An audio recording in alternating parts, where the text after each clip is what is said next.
सभी साथियों को मेरा नमस्कार है। आपका स्वागत है हमारे सब कुछ यूट्यूब चैनल पर। मेरा नाम है सुभाष सैनी।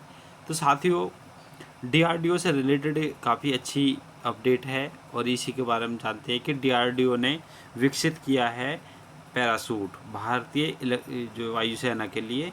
ये इस पैरासूट को वायुसेना में भी ये काम ले सकते हैं और अंतरिक्ष सैटेलाइट जैसे उपकरणों में भी, और जो अंतरिक्ष के लिए भी हम यूज कर सकते हैं यूनिवर्सल।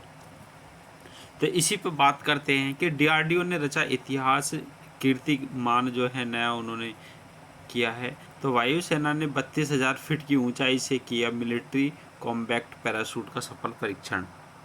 तो इस पैराशूट का नाम है कॉम्बैक्ट पैराशूट। और इससे पहले कहाँ से पैराशूट आते थे और सबसे पहले पैराशूट कहाँ बना था और किस कंट्री ने बनाया था, किसने बनाया था, उसके बारे में भी जानकारी देंगे। तो ये अपना भारतीय पहला सूट है पैराशूट, और इसके बारे में पहले जानते हैं। डीआरडीओ ने 32,000 फीट की ऊंचाई से सफल कॉम्बैक्ट फ्री फॉल जंप परीक्षण का सफल परीक्षण किया है। तो नया मिलिट्री कॉम्बैक्ट पैराशूट सिस्टम विकसित किया है। यह स्वदेशी प्रणाली भारतीय सशस्त्र बल को 25,000 फीट से अधिक ऊंचाई पर तैनात करने की क्षमता प्रदान करता है, जिससे विदेशी निर्भरता कम होगी। तो साफ साफ बात दर्शाती है कि ये पैराशूट पहले कहीं बाहर से आते थे और उसकी जो क्षमता थी 25,000 फीट थी।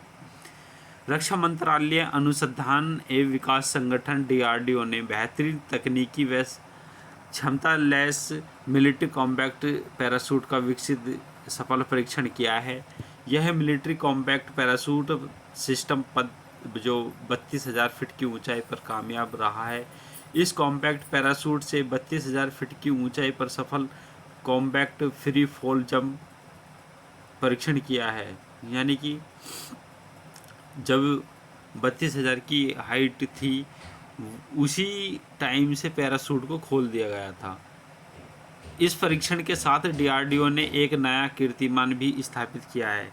यह छलांग वायुसेना के टेस्ट जंपर्स द्वारा पूरी की गई, जिसने इस स्वदेशी प्रणाली की विश्वसनीयता, कार्यकुशलता और उन्नतम डिजाइन को प्रमाणित किया है। तो 25,000 फीट से अधिक ऊंचाई पर किया जा सकता है तैनात।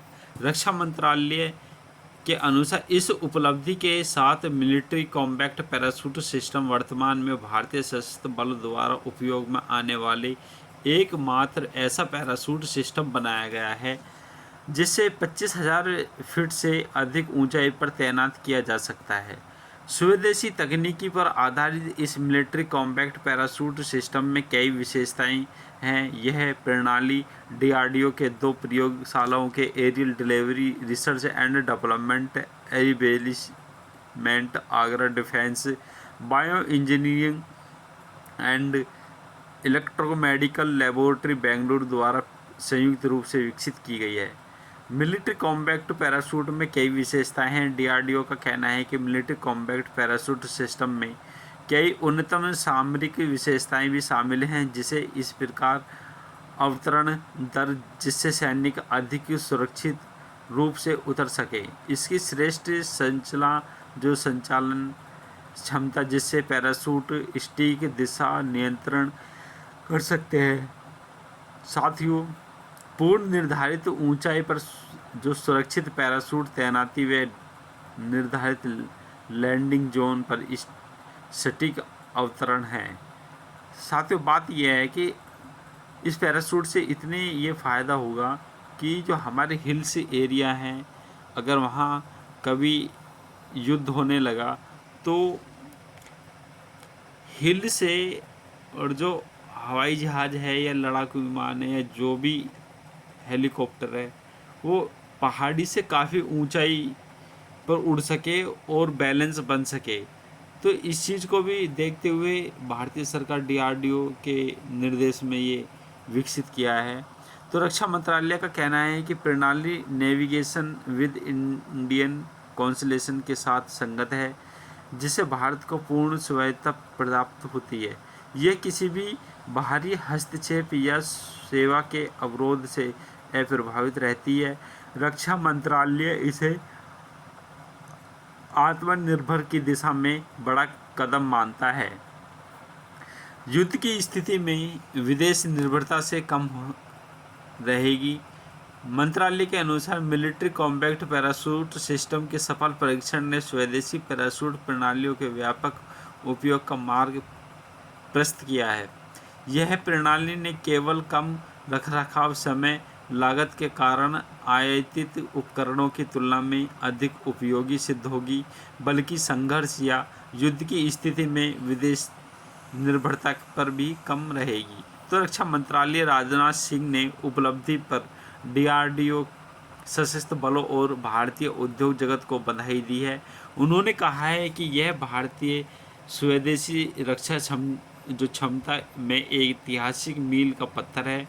वहीं रक्षा अनुसंधान एवं विकास विभाग के सचिव और DRDO के chairman doctor Sameer V Kamat ने इस परीक्षण से जुड़ी DRDO की टीम सराहे को कहा है कि एरियल डिलीवरी सिस्टम में आत्मनिर्भर की दिशा में महत्वपूर्ण कदम।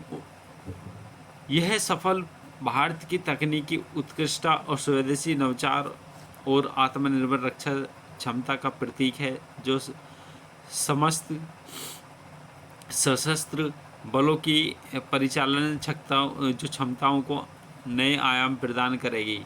तो साथियों, इस पैराशूट से जो माल हिल एरिया में उतारा जाएगा वो भी काफ़ी सही तरीके से उतारा जा सकता है।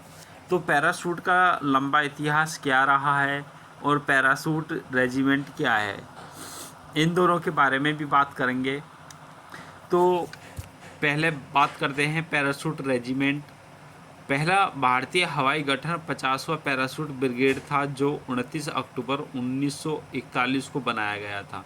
इसमें 151 ब्रिटिश और 152 भारतीय और 153 गोरखा पैराशूट बटालियन और अन्य समर्थक इकाइयाँ भी थीं। रेजिमेंट की पहली हवाई कार्रवाई द्वितीय विश्व युद्ध के दौरान हुई थी, जब एक प्रबलित रीफोर्स्ड गोरखा बटालियन ऑपरेशन ड्रैकुला के एक भाग में पैराशूट से 1 मई 1945 को वर्मा के हाथी पॉइंट पर उतरी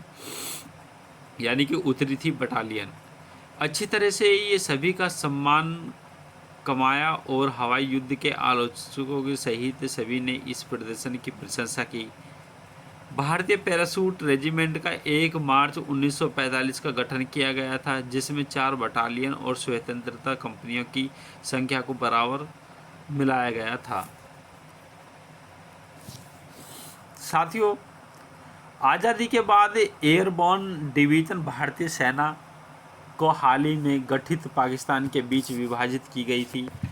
भारत ने 50वीं और 77वीं ब्रिगेड साथ रखी, जबकि पाकिस्तान 14वीं पैराशूट ब्रिगेड को ले लिया। इनके छोटे लेकिन 50वीं 77वीं ब्रिगेड के साथ रखी पाकिस्तान 14वीं ब्रिगेड जो पैराशूट ब्रिगेड को लेकर ले लिया। इनके छोटे लेकिन घटना पूर्व अस्तित्व के दौरान अब रेजिमेंट की बटालियन ने व्यापार परिचालन अनुभव विश्लेषण या विलक्षण उपलब्धियों से अपना पेशेवरता का सदैव प्रमाण किया। 1999 में 10 में से 9 पैराशूट बटालियनों को कारगिल में ऑपरेशन विजय में तैनात किया गया था, जो रेजिमेंट के परिचालन प्रोफाइल की गवाही देता है। पैराशूट ब्रिगेड ने मुस्कोहोई घाटी घुसपैठ को साफ किया, जबकि 5 पैरा सक्रिय रूप से बटालियन जो बटालिक क्षेत्र में कार्य थे, जहां इन्होंने महान साहस और दृढ़ता का प्रदर्शन किया था और इन्हें थल सेना यूनिट प्रसिद्ध पत्र से सम्मानित किया गया था। बात करते हैं साथियों अंतर्राष्ट्रीय शांति के लिए कोरिया।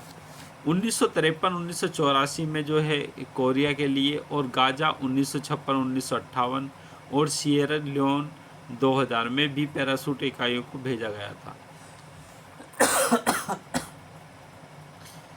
बाद का मिशन 2 पैरा एफ जो SF द्वारा आयोजित एक साहसी मिशन था। सॉरी 1 मई 1962 को पैराशूट रेजिमेंट के एक प्रशिक्षण विंग का ब्रिगेड ऑफ गार्ड प्रशिक्षण केंद्र के तहत कोटा में गठन किया गया था और इस तरह की सीधी भर्ती पैराशूट रेजिमेंट के लिए रंग रूटों का प्रशिक्षण शुरू किया गया था। रेजिमेंट ने 1961 से ही अपनी ताकत बढ़ानी शुरू कर दी। उसी समय रेजिमेंट ने रंग रूटों की भर्ती बढ़ने के लिए एक परीक्षण केंद्र को 13 मार्च 1963 को अधिकृत किया गया था और भारत सरकार ने एक स्वतंत्रता परीक्षण केंद्र के लिए मंजूरी दे दी। पैराशूट का आविष्कार किसने किया था? तो दुनिया में सबसे पहले व्यावहारिक रूप से सफल पैराशूट बनाने का श्रेय एक फ्रांसीसी व्यक्ति लुई सेबस्टियन लेमनार को दिया जाता है, जिसने वर्ष 1783 में पहली बार पैराशूट का सार्वजनिक प्रदर्शन किया। यह पैराशूट लकड़ी के ढांचे पर कपड़ा डालकर बनाया गया था, जबकि 15वीं शताब्दी में लियोनार्दो विंची ने कल्पना करते हुए सबसे पहले पैराशूट रेखा चित्र बनाया था। लियोनार्दो दा विंची का पैराशूट डिजाइन को ध्यान में रखते हुए फ्रॉस्ट ब्रासिस ने एक सख्त फ्रेम वाला होमोवॉल्स नाम का पैराशूट बनाया, जिसे पहनकर वर्ष 1617 में ब्रासिस ने वॉर्नर टावर से छलांग लगाई। उस समय आकाश से इस तरह छलांग लगाई कि कोई आसान काम नहीं है।